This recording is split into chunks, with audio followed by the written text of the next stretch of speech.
नमस्कार, मैं दिगंबर सिंह और आप देख रहे हैं बिहारी खबर का ये खास शो प्रदेश। मालदीव में हुए धमाके को पुलिस ने बताया आतंकवादी हमला। जापान में 31 मई तक बढ़ाई जाएगी कोरोना इमरजेंसी। कोरोना के खिलाफ लड़ाई में भारत की मदद करना अमेरिका की नैतिक जिम्मेदारी। प्रमिला। रूस में सिंगल डोज वैक्सीन को मंजूरी। स्पुतनिक लाइट की एक डोज 80% तक असरदार। ब्राजील के रियो डी जेनेरियो शहर में पुलिस से मुठभेड़ में मारे गए 25 ड्रग तस्कर। अब खबरें विस्तार से। मालदीव में हुए धमाके को पुलिस ने बताया आतंकवादी हमला। मालदीव पुलिस ने गुरुवार को हुए उस धमाके को आतंकवादी हमला बताया है, जिसमें पूर्व राष्ट्रपति मोहम्मद नशीद घायल हुए थे। ऑस्ट्रेलिया की फेडरल पुलिस शनिवार को आएगी और जांच में मालदीव की पुलिस का सहयोग करेगी। दरअसल गुरुवार रात को पूर्व राष्ट्रपति मोहम्मद नशीद के घर के बाहर हुए धमाके में वह घायल हो गए थे।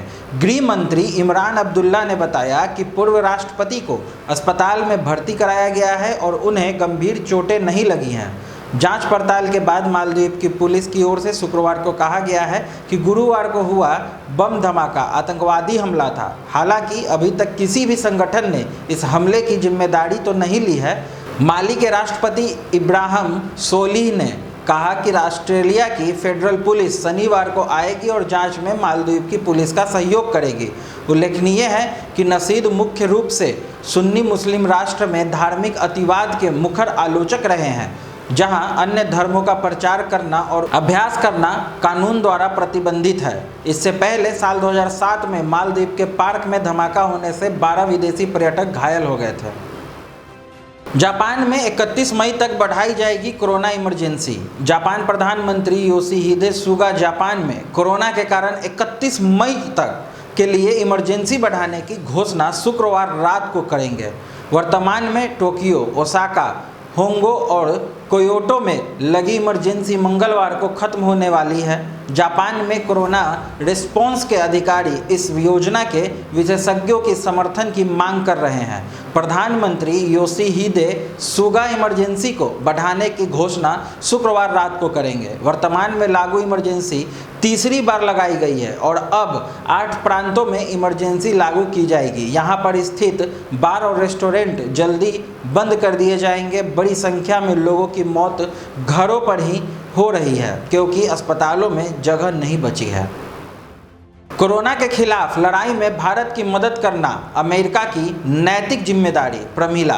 भारतीय मूल्य की अमेरिकी सांसद प्रमिला जयपाल ने कहा है कि कोरोना महामारी के खिलाफ लड़ाई में भारत की मदद करना अमेरिका की नैतिक जिम्मेदारी है। अमेरिकी कांग्रेस के निचले सदन प्रतिनिधि सभा की सदस्य जयपाल ने कहा कि भारत में कोरोना की स्थिति बहुत गंभीर है।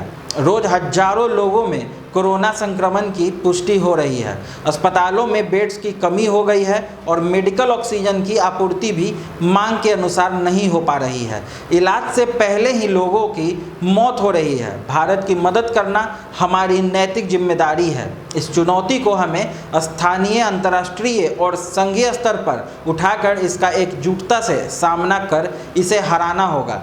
प्रतिनिधि सभा में प्रभावशाली प्रोग्रेसिव कॉक्स की चेयरमैन जयपाल ने बताया कि उन्होंने भारत को मदद करने के संबंध में अमेरिका में भारतीय राजदूत तरनजीत सिंह संधू के साथ गुरुवार को वर्चुअल बात की थी। भारत में खराब होती स्थिति को लेकर उन्होंने स्थानीय लोगों, वकीलों, स्थानीय नेताओं के साथ भी बात की थी। रूस में सिंगल डोज वैक्सीन को मंजूरी। स्पुतनिक लाइट की एक डोज 80% तक असरदार।